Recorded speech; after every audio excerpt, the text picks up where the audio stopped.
What's going on, everyone? Look, we're back, and look who I have here.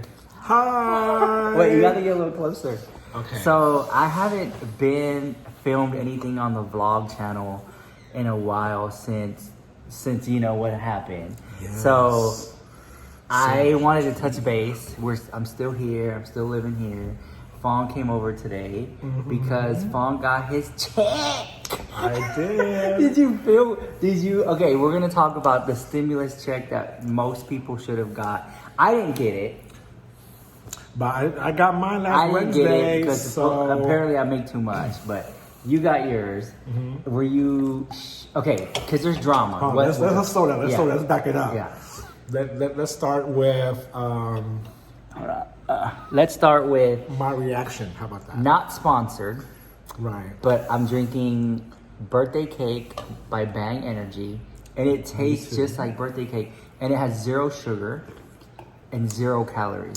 No tea, no shade. It's true. It is actually kind of good, but this video is sponsored the house by Manscaped.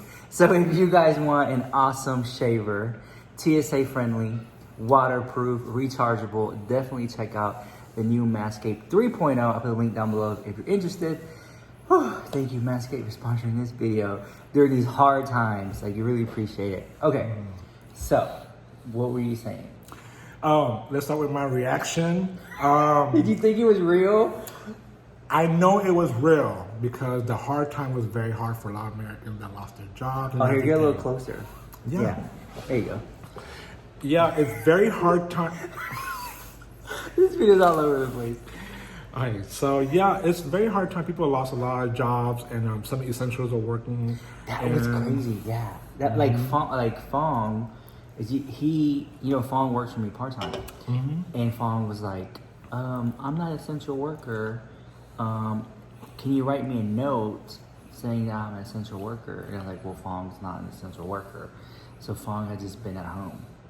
You literally have been at home for like 2 months. A lot.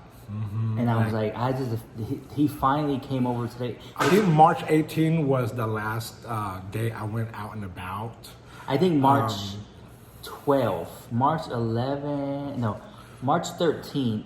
The last time I've seen you. Yeah, work. So I haven't seen you in over a month. Yeah, it's already April the 18th. And here in Texas, by the time you're watching this video, they're slowly opening up things to like us to finally like walk stores around. And nail salons. Yeah, stores like that are finally opening up by the time you watch this video. So I have just the last month and a half for me had just been like a blur. I don't really remember much. It's just been the same thing over and over. Wake up, watch TV. Wake up, watch TV. Eat, sleep, repeat. Yeah, it was like the same thing, and it's like. I missed going shopping. We would go shopping so much. The Ross, the Marshall, the TJ Maxx. Yeah, we would film the vlogs. And guys, I have 2 shopping videos that I want to post on here. If you see them, just know they're since before the quarantine, not like during, because of course everything's closed. So I want to get back to like, I miss it. Like I miss going shopping. Do you miss going to the Ross? I miss going shopping too. So right now I'm doing shopping at Walmart and Target. Yeah, but you can't walk around because you need to get your necessities and get out. Right. Anyway, so there was drama with the stimulus checks that went out. What was the drama?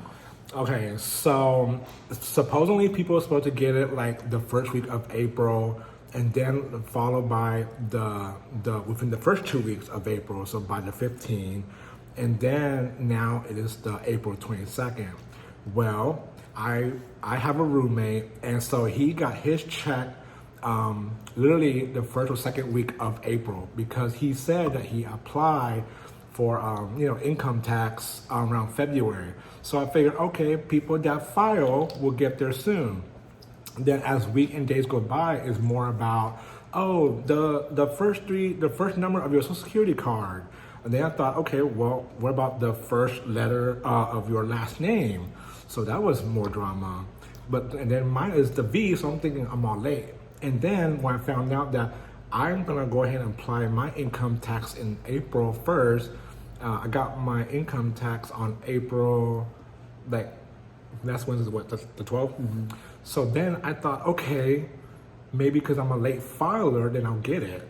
So that's what happened. And then when they were checking on IRS.gov, it was literally about the 15th. So it was pretty accurate. But then it takes forever. And there's so much drama. And then guys. there's like this Jackson Hewitt thing that I didn't know about. But what is it? What Okay, is it? so that drama is that when people apply for Jackson Hewitt's and H&R Blocks, those type of company will give you a advance loan for your income tax. They give you a debit card or a deposit. They give you a portion of it, and then they will give you the rest when the actual assembly check comes in, right?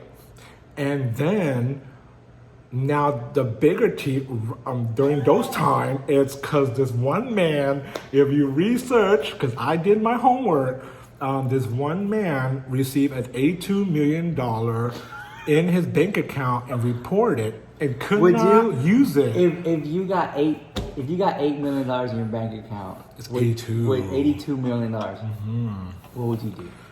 Go buy a car the next day because the dealership is open. You would? Yeah, I want the McLaren. The McLaren is $500,000 car. But then they're gonna be like, "Hey, Fong, cough up this money. We accidentally gave it to you, and then you probably would have to go to jail or something." Yeah, well, they're gonna make a mistake, and I may or may not deserve it, but the thing is that, so that's why people are holding back, and the company, Jackson Hewitt and H&R Block, won't release the rest of your fund. So now, as of this day, lots of company is doing bankruptcy. Okay, so you're saying it's really you're saying so that much Jackson Hewitt or whatever, they're they're not giving you the money. the rest of your stimulus check. Yeah. Do y'all know anything about that? If you do, leave it in the comments down below. And then I found out, say, Neiman Marcus is going out of business. I found Neiman Marcus is filing for bankruptcy. But see, the thing is, have you heard of a store called Barney's, New York? Barney's, New York. No, is Okay. that like Barnes and Noble? No. So Barney's, New York was a store that was in New York City. Primarily, it was mainly in New York City. They did branch out because we had a Barney's here in the Galleria, but the Barney's it was a luxury store that had luxury brands in it. Okay, like high end brands in it. Oh, kind of like Saks. Kind of like Saks, but it was a more like it was more bougier. It was like more trendy. It was kind of like snobbish. That was like that was the vibe. That was the vibe of the store. It's my opinion. So then the store filed for bankruptcy. Okay, the one here closed down, but the one in New York still stayed, and that's where everyone would shop at. Well, then they filed for bankruptcy, and then a company came and saved them. Okay, and then they filed for bankruptcy again. Another company came and saved them, and then finally now they filed for bankruptcy and they're gone. So like, since Neiman Marcus is filing for bankruptcy, I feel that it's not the end of the world for them because I feel like somebody will swoop in and buy them or swoop in and take them out of bankruptcy. But the thing is, if a business is failing and then you save it, it's just it might fail again. Yeah, just like the Sears story. Just like Sears. Yeah. I They remember. filed Are bankruptcy they and gone? lost business. Not completely, because lots of companies is buying them out little by little. So Sears start losing as of because I worked there. You used to work at Sears, yeah. I remember Was that. it last year? You worked there part-time. No, not last year because it's too soon. Might be the previous year. I remember you worked there like 2018. part-time or something. Yeah, part-time doing folding closes recovery. And they said, yeah, we're going out of business, and each Sears in Houston start closing down one by one and sending clothes to another store or moving to another store. Yeah. And then I heard the airline industry is struggling Really? because no one's flying right now. It's, you know what? I think that we've only been in quarantine. Everybody want to get copped out. It feels like 2 months, but I feel like it's only been like I think it's been like 6 weeks. I think we've been in quarantine for like 6 weeks. And it's crazy that within 6 weeks, there's been so many businesses falling apart. Right, it's Like- a domino effect. No, but it only took 6 weeks. Like, you couldn't last 6 weeks. Yeah, there's a restaurant business. You know what I'm trying to say? Yeah, there's a restaurant business called Star Pizza. But I'm just saying, going out of like business. little businesses, I understand if they can't last 6 weeks or a month, then they go out of business. But I'm thinking like these big businesses, corporate. I thought would surely, be able to Right, they have millions and billions. be able to take a few months off and survive, but just within 6 weeks, up foreclose. I don't understand. So are these big corporations basically working paycheck to paycheck too? Well, right now they're just bleeding. Right now they're just bleeding. I mean, if you watch Teresa Romer, YouTube video, she talked about the company on bleeding. Teresa Romer, I did a video with her the other day. She also said, she's an oil queen, which we call them here. Her and her family, her fortune, a lot of it, she has other stuff, but a lot of it is in oil. And she was saying that they're bleeding money and there's nothing they can do. It's on her video, so if you're interested, go check her out. Right. Because she gives all the tea on like more detail on it. It's kind of like what they say, what do they call it? Time is money. There's no time, so there's no money. There's no work in it. Okay, so I just want to catch up with you guys. Be on the lookout. I'm going to drop some more. I got 2 videos, maybe 2 or 3 or 4 shopping videos. So if you're itching for a shopping video, they're going to come. I just need to edit them since before the drama. So I'll see you guys.